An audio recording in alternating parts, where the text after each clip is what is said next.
बच्चों, आज हम लोग एनसीईआरटी के एक्सरसाइज 7.2 के क्वेश्चन नंबर 2 को सॉल्व करने जा रहे हैं। क्वेश्चन नंबर 2 कहता है बच्चों कि बिंदुओं 4 और -2 -3, 4 -1 और -2 -3 को जोड़ने वाली रेखाखंड को समत्रिभाजित करने वाले बिंदुओं के निर्देशांक ज्ञात कीजिए।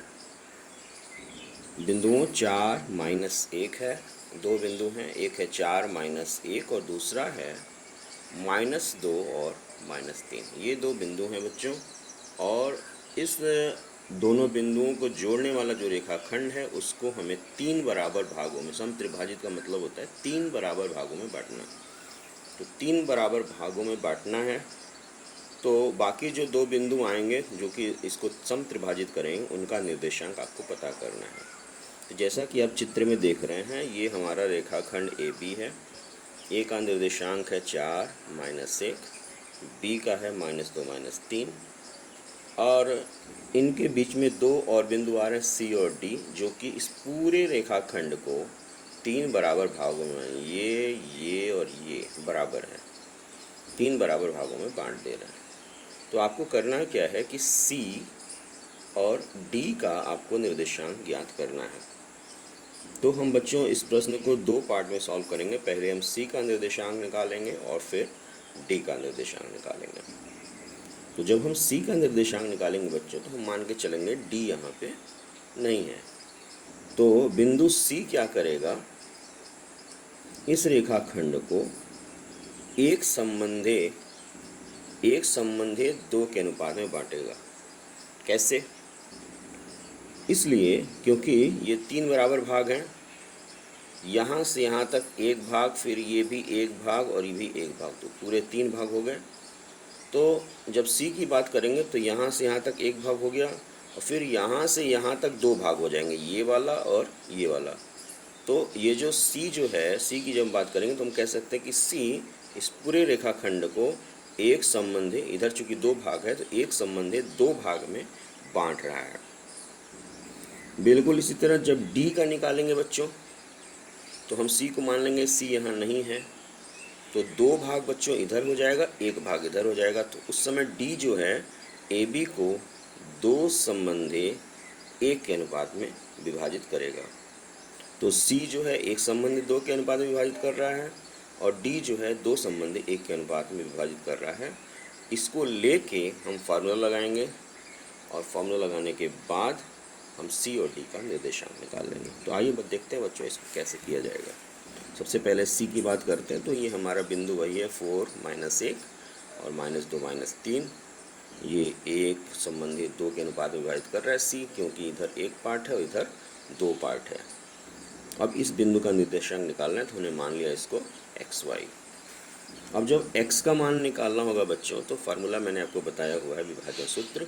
x का मान जब हम निकालते हैं तो जो अंत बिंदु हैं वहाँ से भी हम x ही लेते हैं, x लेंगे, और अनुपातों का तिर्यक गुणा किया जाता है।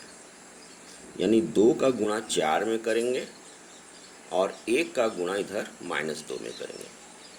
तो 2 गुणे 4 और 1 गुणे -2, इतना करने के बाद बटे इन दोनों अनुपातों को जोड़ देंगे। ये फार्मूला है बच्चों।